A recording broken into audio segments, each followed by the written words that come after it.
Donc ça a commencé à enregistrer. On va cacher les participants. Ok. Je vais mettre en bas peut-être. On les tous les met en bas. Parfait. Okay, this is a big technical problems today, but so never mind. Comment faire ça? Je ne sais pas. No, only less. It's okay. It's okay, mais il vaut mieux si c'est plein écran. Alors, c'est démarrer vidéo, nouveau partage. C'est sur l'option de partage. Oui, je Non. crois qu'ici, quelque part Non. là. Affichage, tu peux appuyer sur affichage? Non, là, Non, c'est non, bon. appuie sur affichage. Non, il ne prend pas tout. Non, ça, pas, ça marche Non, pas. non, plein écran, une seconde. Non. Voilà. Ok, parfait. Ok, so. Très bien. Go ahead. Sorry, we'll talk about quantum feedback control, right? Yeah. Your title. Okay.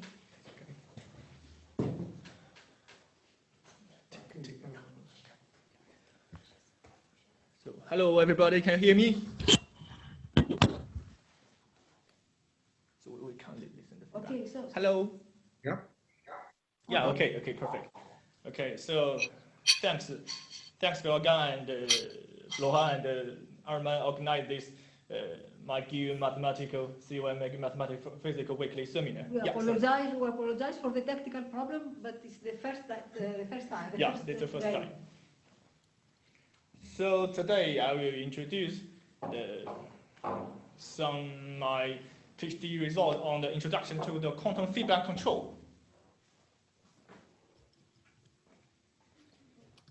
Okay, firstly, before we enter in the quantum world, let's start by some classical feedback control. And if we want to control some system, there are always some objective of the control. So we call that just a control objective. For example, the first one is stabilize the system towards a target state. We already call that stabilization. For example, we want to drive a car and want our car reach a speed. Okay, and this is called stabilization. And the second one is minimize cost function. This is related to the optimal control. But for this lecture, we always focus on the first objective, stabilize the system toward the target state. And if we want to achieve some control objective, there are two strategies as a control. The first one is called open loop control, and the second one is closed loop control. For the open loop control, which means there is input and output and of the system, of course. And the control input is predetermined. There's no feedback is involved. But for the closed loop control, the control input, the control signal UT, depends on the information through the system measurements, which means we need to measure the system and we can obtain some observation process. And I want to remark this is for the classical system, we can copy the information from the system from output directly, but for the quantum system, it's impossible because it will copy do this operation and will change the state of the system. I will talk that later. And so normally it's very difficult if we have a system, complicated system, and if we want to control our system at a complicated objective. Normally it's not easy to design open loop control. So this is a good choice to find the feedback. So because we can always have some information on the actual state of the system. So we can use this information and feed this information back to the system and to achieve some complicated objective. And furthermore, there's very important property for the system is we need to make our system to be robust, which means we need to protect our system from external noise or perturbations. Okay? And for the feedback control, classical feedback control, there exist two types of feedback control. The first one is called feedback control with complete observation, which means from the observation process, we can reconstruct our state of the system state. And then we can use this state to design a feedback controller. This is called complete observation. But the most common case is now we cannot obtain the complete observation. It's always partial observations. For example, here. There are always some noise in the noise or external noise or perturbations or some uncertainty in the channel of the observations, which means we cannot reconstruct our state of the system directly. But if we cannot reconstruct our system, the state of a system, what can we do? How to feed it back? There is a choice. We can do the estimation of the state of the system based on the observation process. And we call the estimation is x hat. We know by x hat. And it is exactly the conditional expectation of the original state of the system based on the observation process.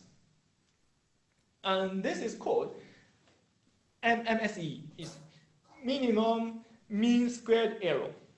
Okay, and it's a best estimation in the sense of L2.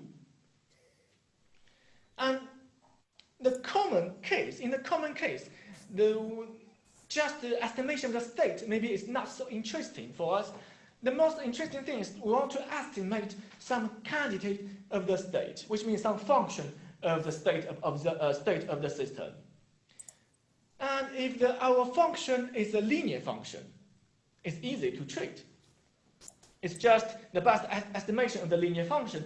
And for example, Lxt here is just the function of the estimation. Okay, the best estimation of Lxt is just Lxt estimation. But if our system is nonlinear, it's not so obvious. We can always write the best estimation as a conditional expectation, but how to obtain an explicit expression for this best estimation in L2 sense? Fortunately, there exists a powerful... Yeah, sorry. We have a problem with the slide. They're not moving. They're always on the first slide. Ah.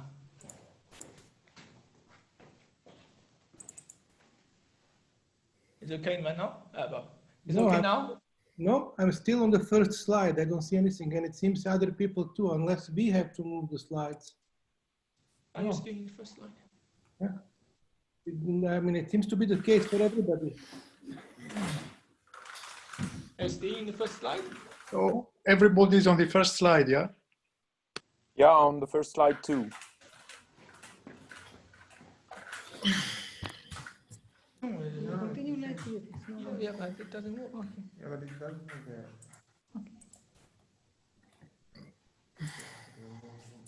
Is still first slide? First slide. Yes. Oui, Jacques, c'est moi. Au fait, les personnes ne voient que la première slide, ne voient pas les autres slides déroulées. Maintenant, ça semble que ça marche. Now it's okay, it moves. It's okay now? La prochaine fois, peut-être on demande de sauvegarder la présentation sur Again. un de nos Yeah. vidéos, je ne sais pas. It works now? Yes. Okay, okay, perfect. Ok. Bon, je vais... not in the Yeah, yeah. speed. Okay, maybe. Okay, we will not. Ok. Merci beaucoup. Oui. Okay, good. On fera un test ensemble. Oui. D'accord. I will just briefly recall some of what I taught. Okay, here is the control objective. There are two types of control: open loop control and closed loop control. Okay, and we choose a closed loop control, to make our system robust and it's easy to design a feedback controller. This is why we choose the closed loop control. And always the feedback strategy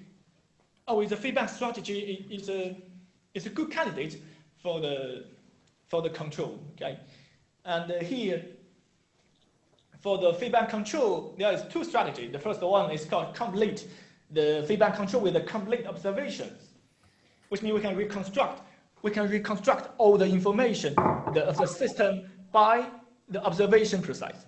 The second one is called feedback with a partial observation, because there exists some noise. because the observation is noise observation. So we cannot reconstruct the state of the system by the observation process directly.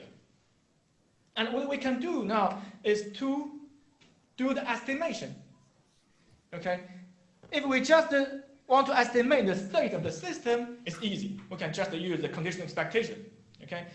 But it is called the minimum mean square error. And but the most interesting thing is to estimate some function of the state. For example, if the function is linear, it's trivial, because the linearity of the conditional expectation. But if our function of interest is nonlinear, it's not so obvious. But it's not so obvious to obtain an explicit expression of the conditional expectation.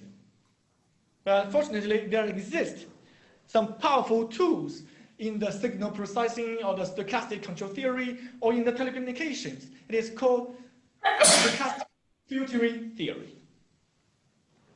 By using this theory, we can obtain a better estimation in L2 sense of the function of our state. And I will introduce this later. Before we enter in the quantum world, I will just recall some basic notation of the quantum mechanics in finite-dimensional setting for the purpose of simplicity. Okay? And we will describe the state of our quantum system by using a density operator. It's just the matrix, Hermitian matrix with trace 1 and semi-positive. For observable, it's just the Hermitian matrix. And in order to describe the time evolution of the system of a closed system, closed means there's no interaction with external experiments. And we can use the Schrödinger equation. And of course, there exist two pictures to describe the time evolution of the system. The first one is called Schrödinger picture, which means we can describe the time evolution of the state of the system, which means the state is the density operator, rho t. And for the second one is we can describe the time evolution of closed quantum system in the Heisenberg picture, which means now we want to describe the time evolution of observable, for the state is fixed. Okay, and without surprise, these two pictures is equivalence. And here is a diagram for the experiment setup for the feedback control, quantum feedback control. And what we want to control is the spin system. Spin system is just a two-level system. And for example, if our system is initialized at a ground state, and we want to stabilize the system around the excited state, this is the control objective. And what shall we do? Because we cannot measure the spin system directly. If we measure the system directly, it will change the state of the system. It's not good. So what we can do is we will make external experiment, or the field. It's just an electromagnetic field. We want to make this electromagnetic field interacts with the spin system.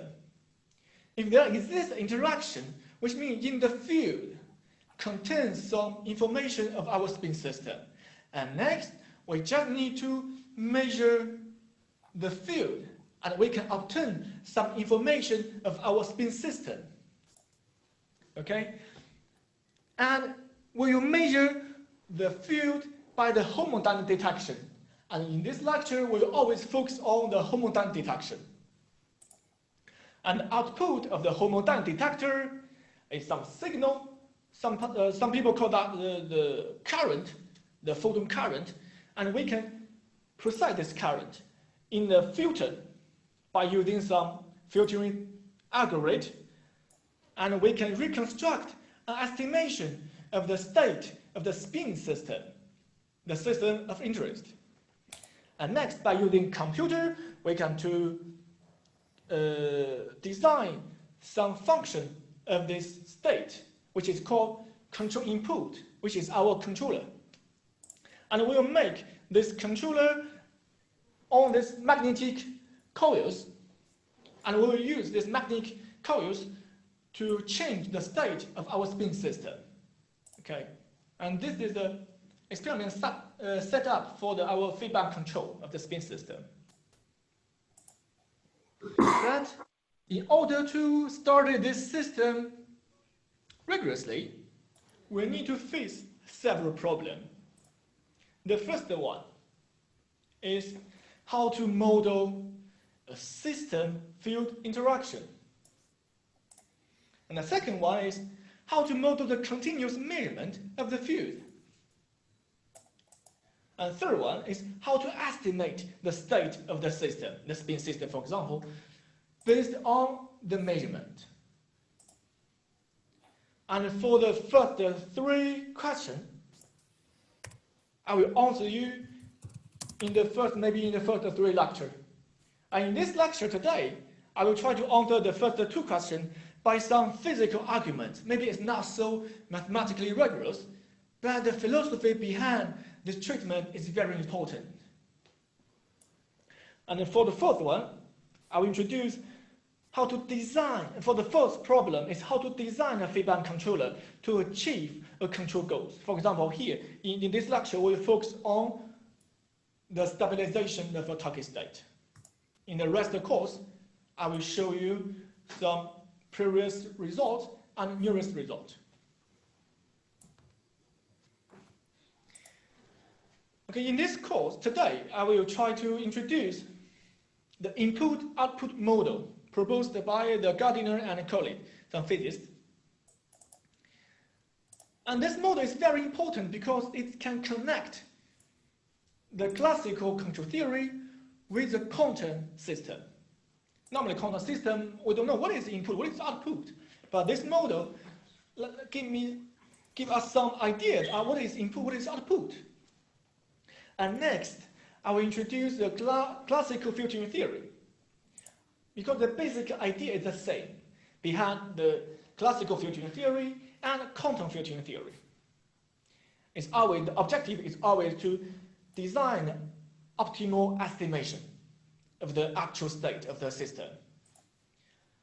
But as I said, maybe today what I will talk is not so mathematically rigorous, so I will try to reformulate the input-output model, the filtering theory, in the quantum probability framework at the level of von Neumann algebra and with a state. And I will introduce the Bilavkin's idea of quantum filtering theory. And in the end, we can obtain an equation which is called stochastic master equation, which can describe the time evolution of a state, which is density operator of the open quantum system undergoing the continuous time measurements.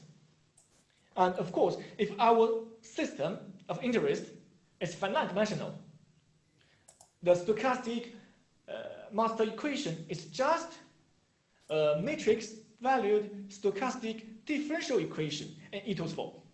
Okay, so we come back again to the classical case. And this is why we can use, this is interesting, and we can use some classical results on the stochastic control theory to study the quantum feedback control. So for the third course, I will introduce the stochastic control theory and introduce some notation on the stochastic control theory, the stabilities or the Lyapunov or something like that. And I will try to introduce some previous results. The first one is a paper, the Van Handel, Stoken, and Mapchik paper, feedback control of quantum state reduction. And in this paper of the 2005, in this paper, they have constructed a feedback controller for spin system by using a Lyapunov method. But their method, it works very well just for the low-dimensional system, because they construct the Lyapunov function by using the computer, some MATLAB tools to construct the Lyapunov function. So it's not possible to easily generalize to the high-dimensional case, because it depends a lot on the computability of the computer. And the second paper is Miarimi and Van Handel, stabilizing feedback control for the quantum system, 2007. And in this paper, they generalize the idea of the paper of the 2005 to the high-dimensional case, but it's always finite-dimensional system. And they can design a feedback controller analytically to stabilize a finite-dimensional system towards a target state. And they started the system by the simple path of the solution of the stochastic master equation. It's very interesting. But in this paper, their design, the feedback controller, is discontinuous. So it's not, maybe it's not so welcome in the practical case, in the real experiment. The experiments doesn't like the discontinued. And this is why we generalize the idea and to design a feedback controller or propose a sufficient condition on the feedback controller to realize exponential feedback stabilization of a qubit system and a two-qubit system. And next, we generalize this idea to the spin-J system, which means it's just an n-dimensional system, and n-qubit system. N-qubit system is we want to stabilize the n-qubit system towards a JHZ state, entanglement state. Okay. And this result is always supposed we know exactly our initial state. Because if we know the initial state, by using the filtering theory, we can obtain the best estimation of the actual state of the system. But in the common case, in the real experiment, we don't know exactly the initial state. And this is what we did for the robustness of stabilizing qubit system. We suppose we don't know the initial state.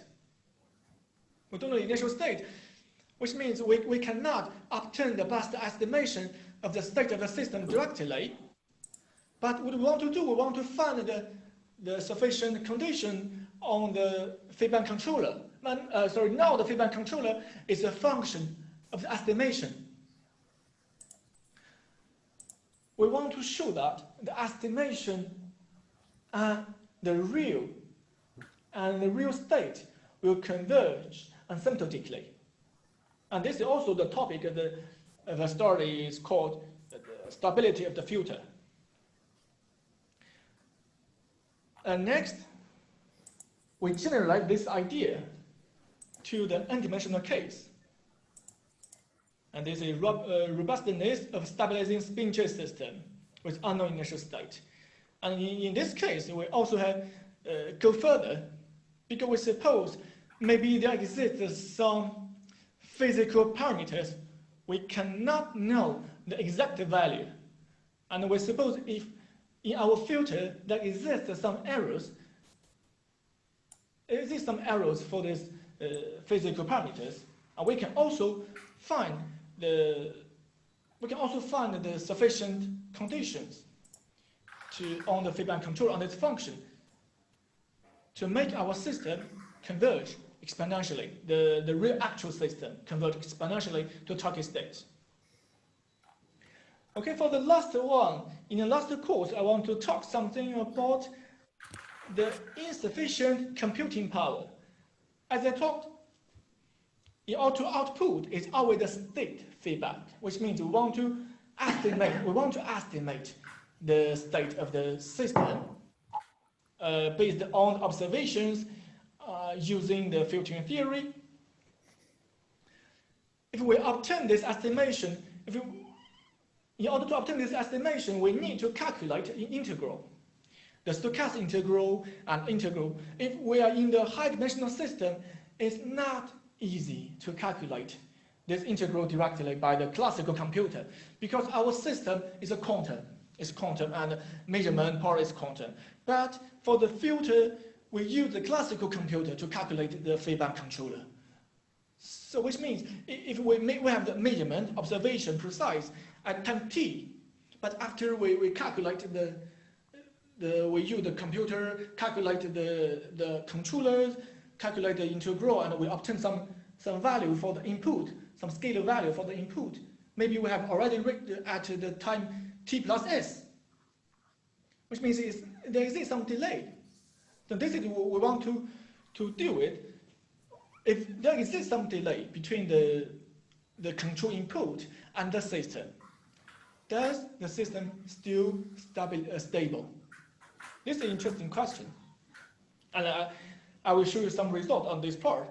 And for the second one, is we want to, and the second one is the solutions proposed by the Pierre Houchon in the paper.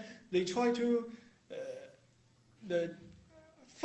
construct an algorithm to calculate the integral of the stochastic numerically. So this is also can help us to save the time in computing the integral. And also there is a method proposed by the Van Handel and Mapchi at 2005.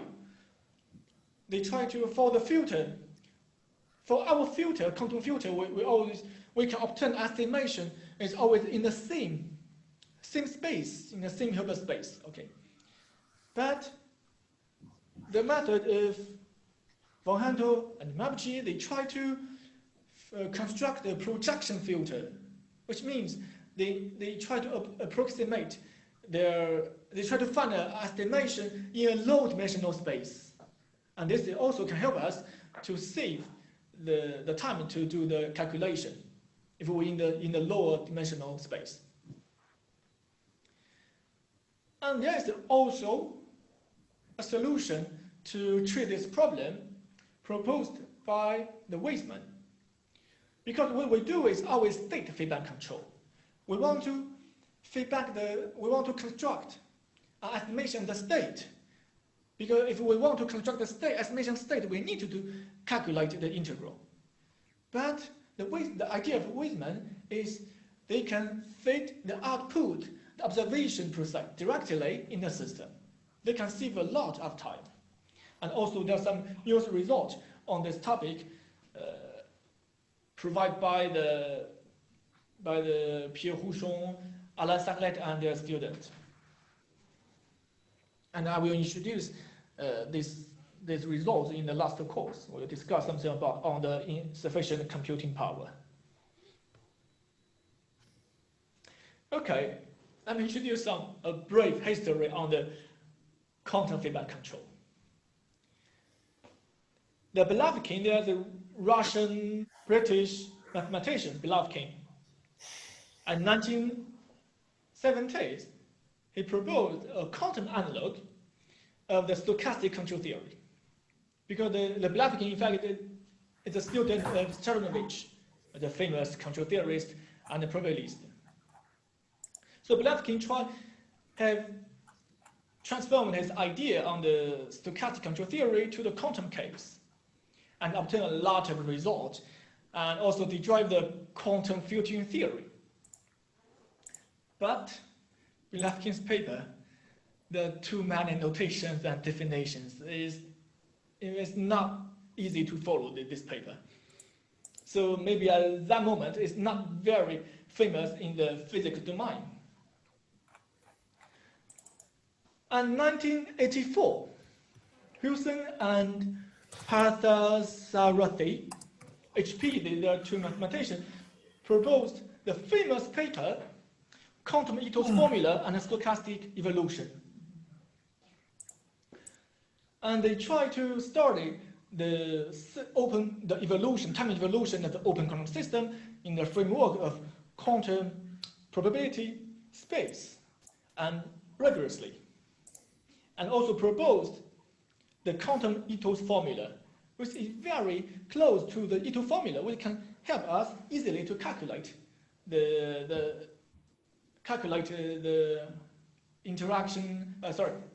integral.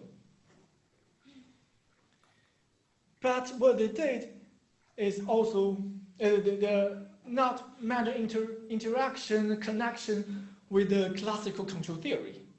It just describe the evolution of the system, but we don't know how to control that. There's not directly idea on using their method.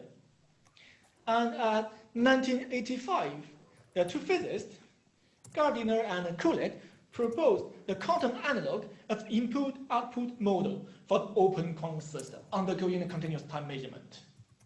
It's very interesting. Due to their model, we can connect the control theory, classical control theory, with the quantum system. And they also provide quantum into formula, but maybe it's not so rigorous. And they also, by using their theory, we can also obtain a quantum Langevin equation which describes the time evolution of observable of the main system, the system of interest, interacting with the field, and we measure this field by the homodyne detection. And next, the chemical and the others provide a quantum trajectory theory, which can also describe the time evolution of an open quantum system undergoing the continuous time measurements. But the objective of their method, quantum trajectory theory, is different from the one proposed by Langevin, because Langevin's idea is to estimate the state of the quantum system.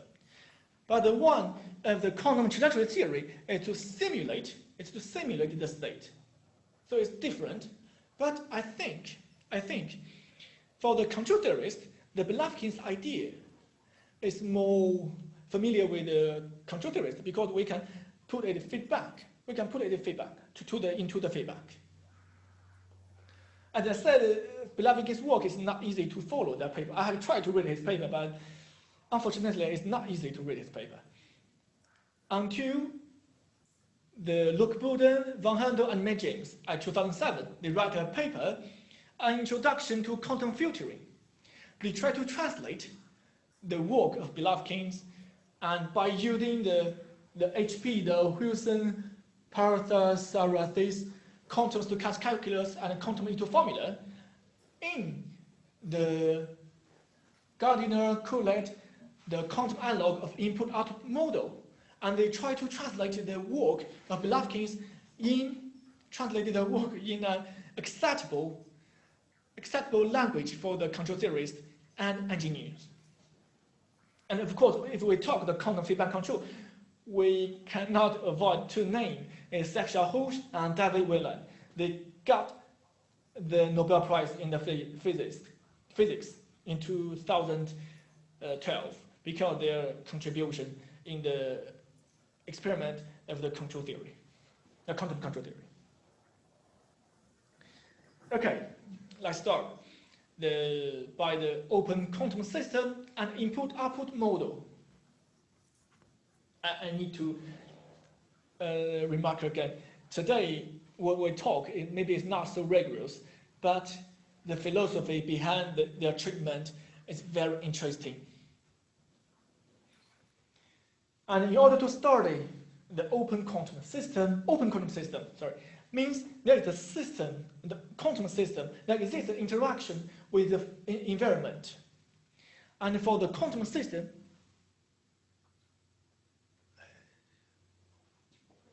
the internet is indispensable.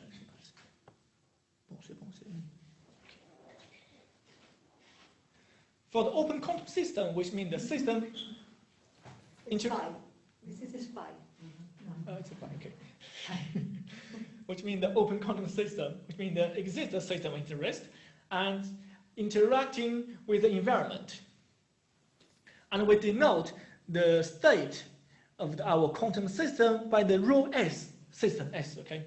And the Hamiltonian of the quantum system by HS. And the environment, the state of the environment by rho E environment, okay, E. And HE is Hamiltonian. And there's also the interaction Hamiltonian, which describes the interaction between the system and the environment. And there is two main approach to study the open quantum system. The first one is called Hamiltonian approach, which means we will study the total Hamiltonian of the whole space, of the whole system. But this approach is difficult. You need a lot of analysis, and maybe it's not so interesting for some technology, for some quantum technology, because the effect of the field maybe is not so intriguing for some experimentalists. So there's a second approach. It's called Markovian approach. It just focuses on the dynamics of the quantum system of interest, and they neglect the effect of quantum field of the environment, external quantum system. And in this approach, the principal method is called master equation method. And this method describes the dynamics of quantum system of interest by tracing out the degree of freedom of environment. Yeah, here's a procedure to calculate the master equation. And first we denote the total state, the system and environment state by rho on this larger space. HS is the Hilbert space associated to our system, quantum system, and HE associated to the environment. Okay.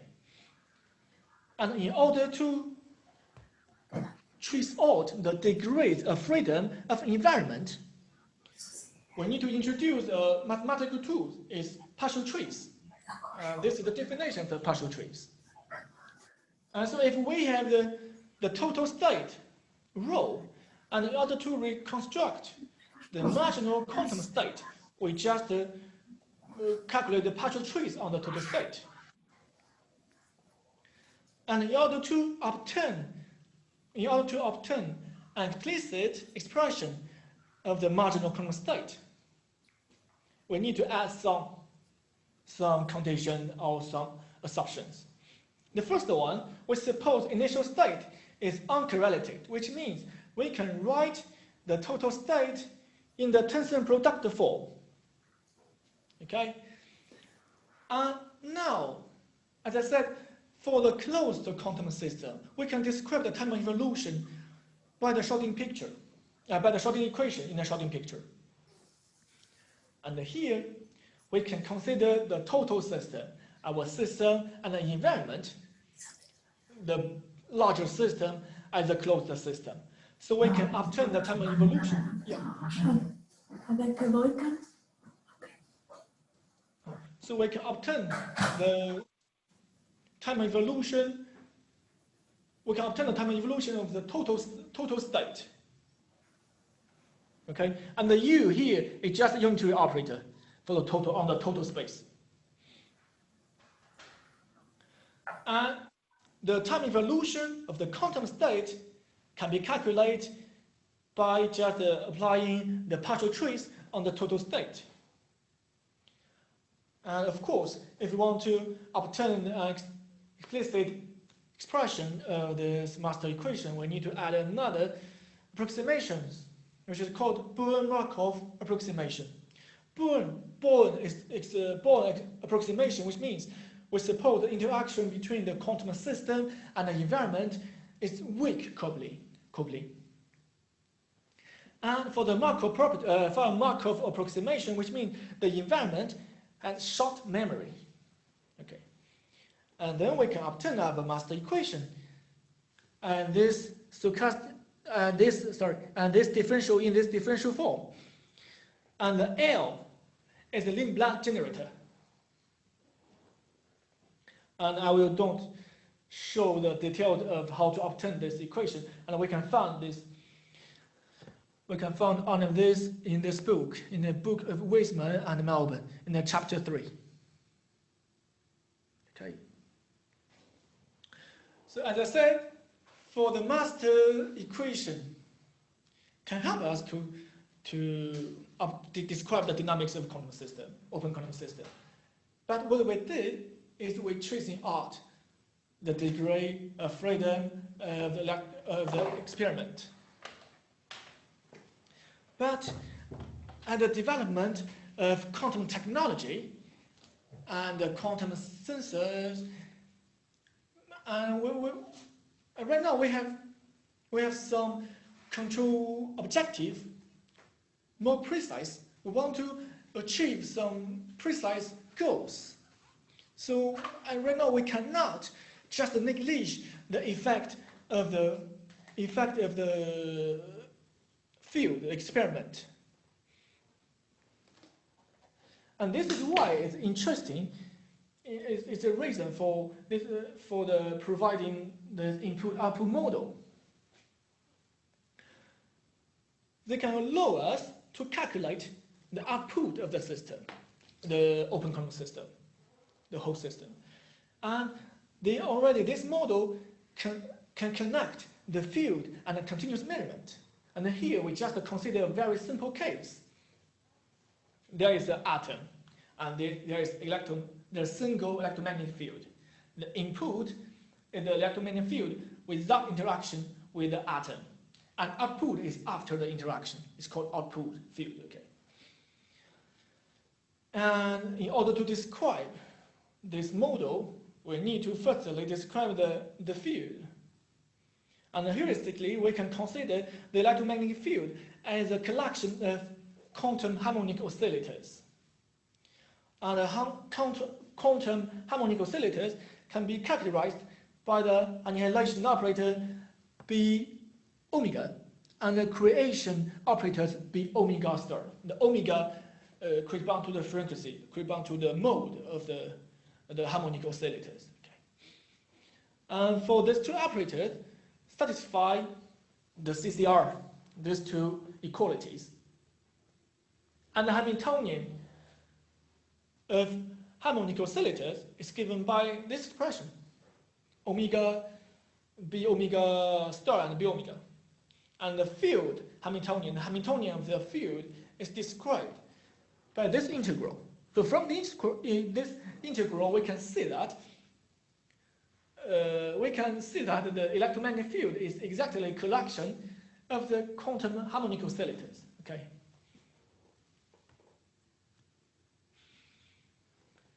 So the total Hamiltonian of this simple model is given by this expression, and here we just omit the tensor product and the identity. The HE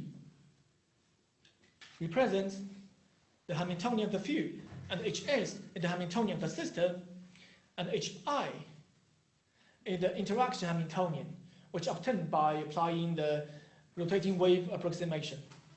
And the C, operator C here is some system operator. And the K omega is a real constant, depends on the omega, and it's the coupling constant.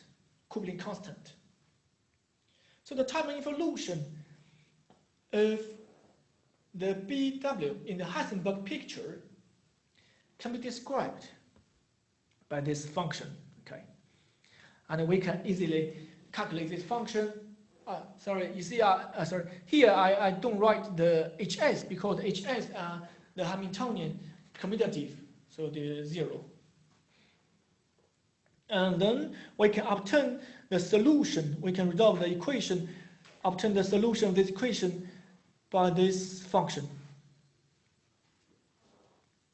So we can see there exists an integral, which means our system now is not Markovian due to this integral. It depends the past information. But we will do some approximation and transform this model to the Markovian one. And here we have the CT. CT describes the time evolution of the operator C in the Heisenberg picture. Excuse me, can I ask a question? Yeah, of course, yeah. I don't see why you throw away the HS, because your B omega, it acts on everything, right? Yeah, B omega, yeah, because it's commutative. Yeah, but because here I just didn't write the tensor product with it. Yes, okay, but the B omega, it acts on which space? Because it's B omega of T. So it's not the initial one. No, it's not initial one. It's the time evolution in the Heisenberg picture. Yeah, okay, but why do you throw away the HS in the commutator? Sorry, I can't. Yeah, in your commutator, you commute with HE plus HI. Yeah. But why is there isn't any HS? This I don't get. Because HI is equal to 0. Yeah, because for example, we have normally we HS times HE, HI, and B omega something like that, right? That is the original one. Can you see that? Sorry. No, we can't see this board, but. Can you see this board? No, it's too small. Okay. For example, we can just write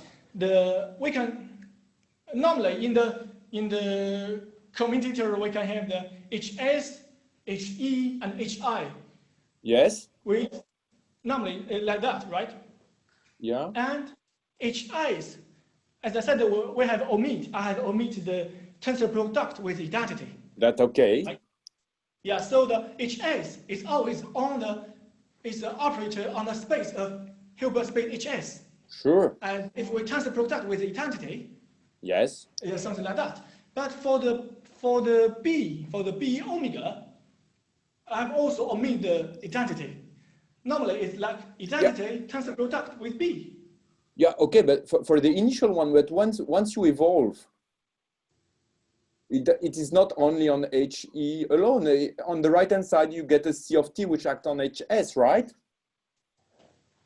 HS, yeah. So I don't get why your B omega of T commutes with HS. You mean after the when you time evolve? Okay, understand your question. Okay, here there is just another approximation. Sorry. We always suppose that for the Hamiltonian, the HS is always stay at HS. Okay. But okay. Yeah, I know. I completely agree with you. It's not so rigorous. Well, I mean, here there is an approximation if you want to throw away the HS, or I missed completely something. Sorry, I don't understand. I mean, Laurent is right. Laurent is right. I mean, where is this HS disappearing? You just dropped it and you're not telling us why. I mean, you just... And you have some assumption on the C, which is something which commutes with HS, and you have some explanation why HS should disappear. But otherwise... If HS disappears, this becomes basically trivial. I mean, I agree, exactly. Yeah, exactly. This is why, I understand this very... But we just, but here my objective is just to show this very trivial one. I totally agree with you. It's very trivial, but what I want to show is that philosophy behind it. In the next lecture, I will show you the more rigorous treatment, okay? But assuming HS is equal to 0, it's not a question of rigor, it is the question of meaning. You're assuming that HS is 0. I totally agree with you, because this treatment is from directly with their paper of the Gardiner and colleague. That is all well and nice. I mean, it is. Yeah, maybe there are some explanation, but because in the next line HS appears, so I don't know. So right now. Because in this one it's just the operator for the field. Okay, but you have in your rotating wave approximation, in the HI, you got an operator C, which acts on the system, if I understand correctly.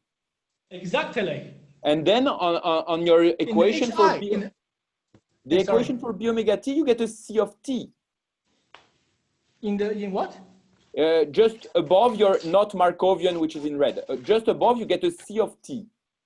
Sorry, it's not clear. I can't listen. Okay, in the time evolution of B omega. B omega, yeah. In the right hand side, on the right hand side, you get a kappa omega times C of T. Exactly. And the C of T is something which is on the system, right? Yeah, it is from the HI. Yeah, it comes from HI, but this guy doesn't commute with HS. No, it doesn't commute with HS. I agree with So you. why HS disappear in the commutator before? Ah, okay, I understand your question. Okay. And here we, in fact, for this part, maybe I not really understand their treatment, but here we just suppose naively like that. We just accept their citing.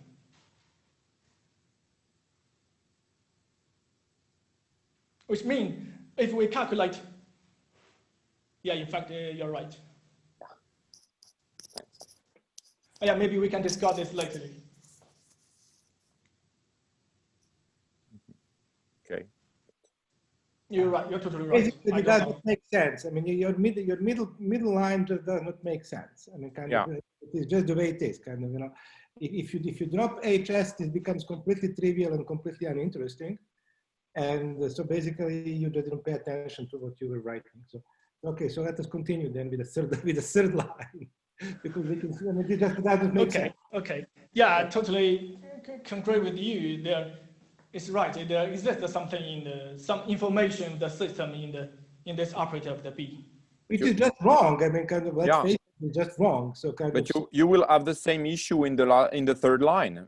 You drop HE for the same mysterious reason. Exactly. Yeah, always the same way. But let's just continue. We just accept this citing. We suppose there is no interaction with that at the moment. After time going, and there's always uncorrelated for the Hamiltonian of HS. If we calculate the time evolution, the BW, well, let's just accept this citing. Okay. Hello? Okay, go ahead. Okay. Okay, so for the same reason, we can obtain also time evolution, the system observable, X in the Heisenberg picture. Okay, it's maybe also some problem, but we just let's go on. Okay, and we make this call that the first Markov approximation, K omega. Because as I said, due to this integral, it's not Markovian. It contains some information, the past information. So we just make these Markov approximations, and we suppose that the coupling constant equal to square of this constant, okay? And then, which means this coupling constant doesn't depend on the frequency of the field. And we define the input field at this function. And we can see that it's just the Fourier transform, okay, from the frequency domain to the time domain. And it satisfies these two relations. And by using these two equality, finally we can deduce this quantum Langevin equation, which describe the time evolution of the observable in the space, in the time of the observable of the quantum system.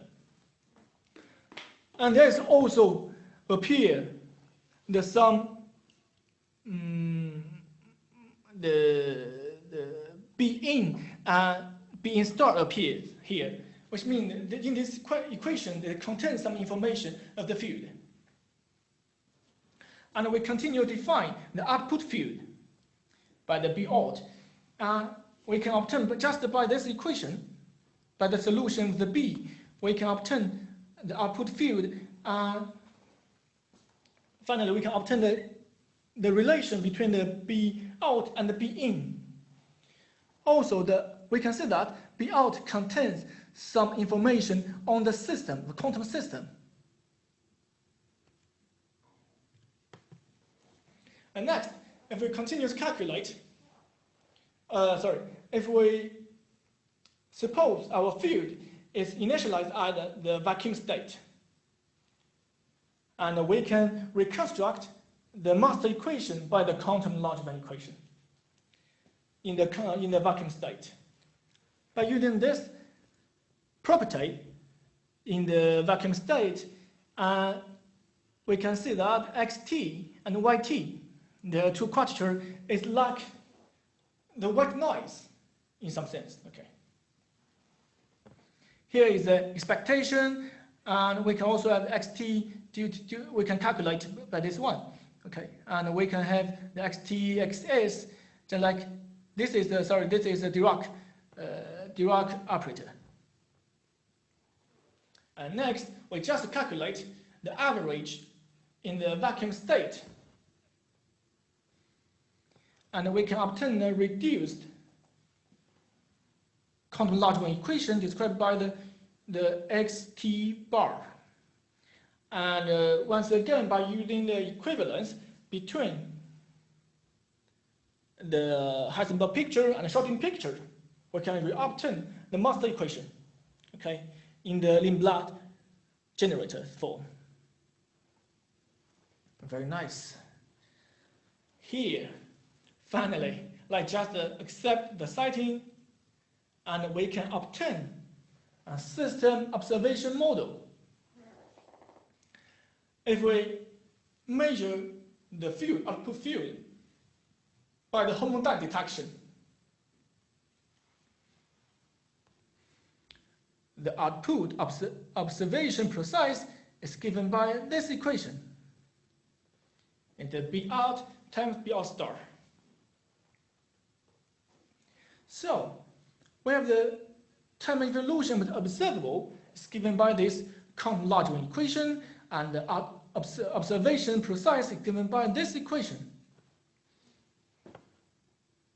Due to the non-commutativity between the B in and the B in star,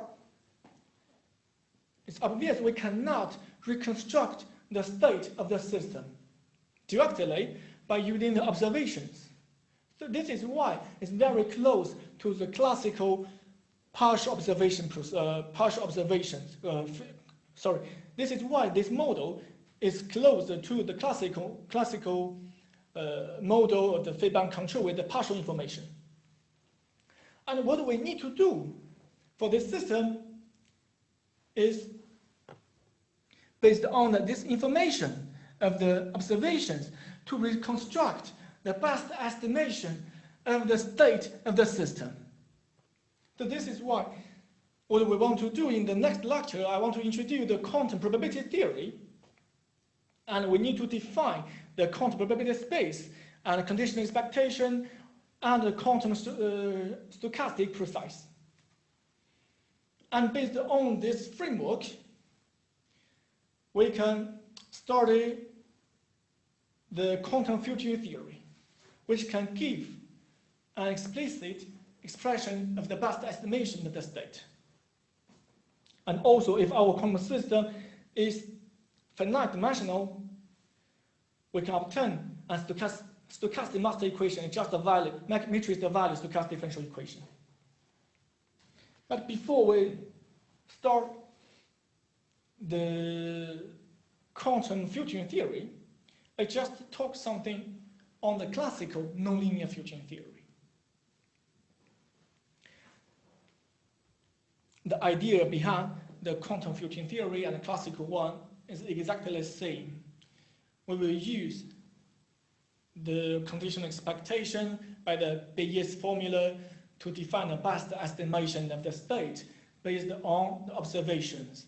And next, we'll use the Zaka equation and some techniques to obtain an explicit expression of the best estimation. Of course, we need to study the filtering theory in some probability space. It's omega f p. P is our probability measure, and the random variable. Okay, they just recall some basic notations, and we define the conditional expectation by the Kolmogorov the definition. Okay, which means here the conditional expectation is just a random variable. And in the sigma algebra J, it's a J measurable random variable. and also list some properties of conditional expectations. Maybe we will use it later. And here is a lemma to show that the conditional expectation is the best estimation in the L2 space of our probability space, which means we can just consider the conditional expectation as a projection in this space.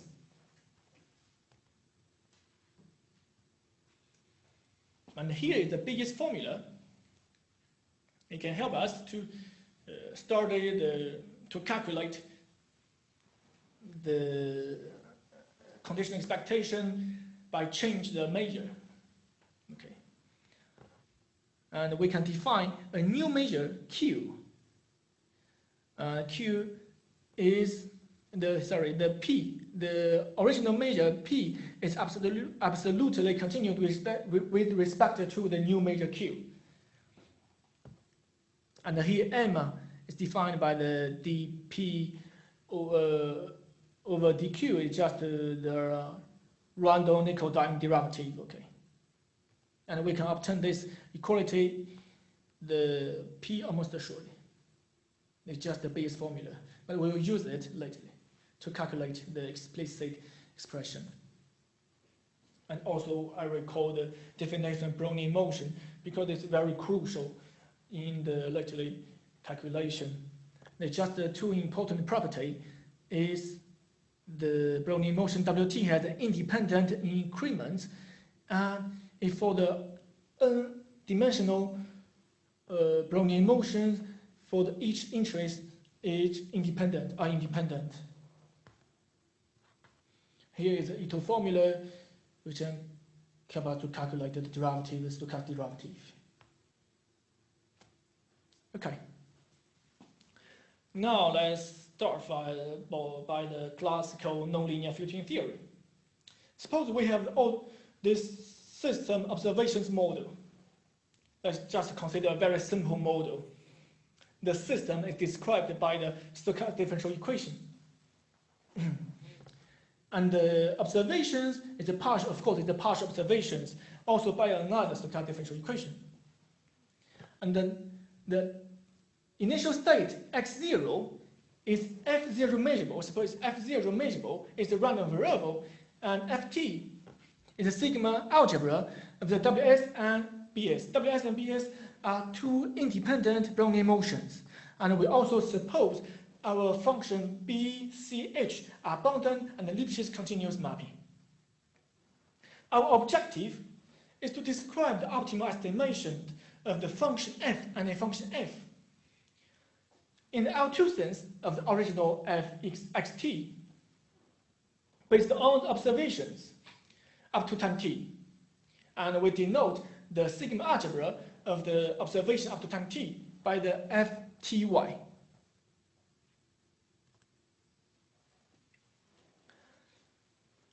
To study the filtering theory, there exist two main approaches in the nonlinear filtering theory. The first one is called innovations method, which means we'll show the innovation process is a linear process. And we can express this best estimation as an integral with respect to time and the innovation process by using the Martin-Q techniques. It needs a lot of analysis and it's not so easy. Another method is called reference probability method. And we will define a reference probability measure by the Jigsaw-North theorem. And under this measure, our original signal xt and observations are independent. Due to this independence can help us simplify a lot our calculation. And here we will focus on the second method, the reference probability method. And then I'll introduce just the Jigsaw-North theorem. We suppose there is a WT is an m-dimensional Brownian motion, and xt is given by the Ito's idoprecise. And we suppose although the ft is ido-integrable, and we can define this precise et. Okay, if a Novikov's condition is satisfied, and this xt is Brownian motion under the new measurement, under the new measure, probability measure, qt. And this t, capital T, is dependent on this t, okay? And because this is Brownian motion, which means martingale, and we can have this property for any t smaller than capital T, we can show that these two measures are the same.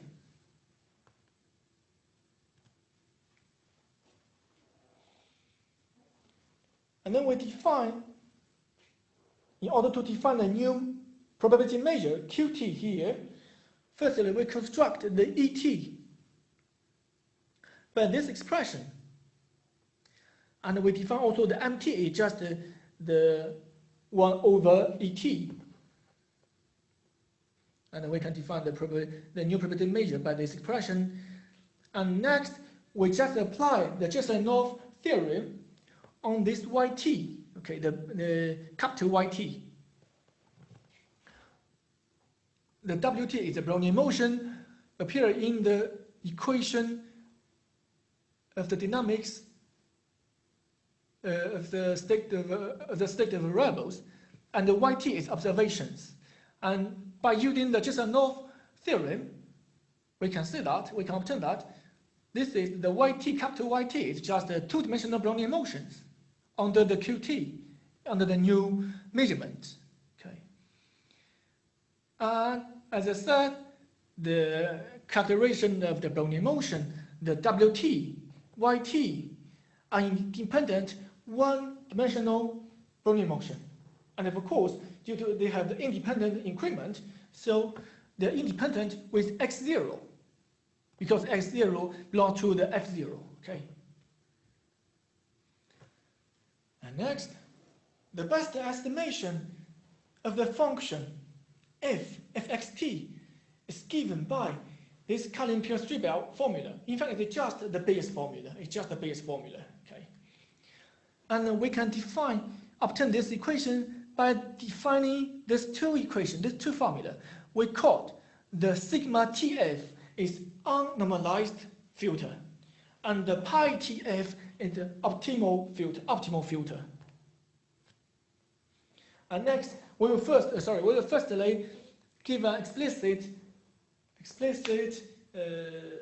expression of this unnormalized filter, sigma tf. And we will first just apply the Ito formula on M and F, obtain this equation, where the LF is the infinitesimal generator of by applying appearing in the Ito formula. Okay. And we'll take the conditional expectation for the left-hand side and right-hand side. And next, as I said, due to the independence of the wt, yt, and x0, which means the independence between the xt, the original signal, and observations, it can help us to simplify a lot in calculation. And then we can obtain these three equalities. And I will not show you the proof. The proof can be found in this chapter 5 in this book. Just by applying the three equality in this equation, we can obtain this equation. Okay. Due to the property of the new defined probability measure qt, I said that the qt equals to qs if the s is smaller than t, and we can obtain this equation, this relation, and so that we can obtain the Zaka equation. We have obtained right now an explicit expression of the unnormalized filter. The HF is just given by this equation, defined by this equation.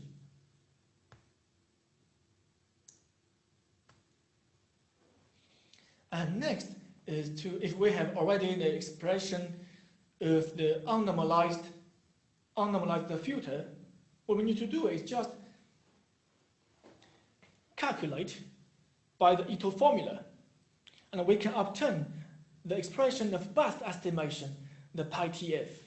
Okay, it's just an exercise of using Ito formula, and we can obtain this equation. Until now, we have obtained an explicit expression of the best estimation of a function of a state of the function of a state of the system, and the dBs bar here is called innovation process, and it's also a Brownian motion under the original measure, probability measure P. And I want to remark that if we have this equation, this is called Cauchy-Stradanovich equation. And this equation, in fact, is not a stochastic differential equation for the best estimation, because these two terms, the PSHF and the LF, cannot be expressed as a function of the PST. So we cannot compute the best estimation by using this function itself. In the classical case, there are several other numerical methods to compute this equation. But it's not a matter in the quantum case, because in quantum case, we're not the real, in fact, the real-time evolution, the state of the observable of the system is not so interesting. What we are really concerned is the state of the system. Okay. So at the side, there always exists a state that the density operator can describe, which means the trace rho xt equals to trace rho tx. By this expression, we can transform the partial observation case to the complete observation case in the quantum system. And for this part, I will introduce in the next lecture. Okay.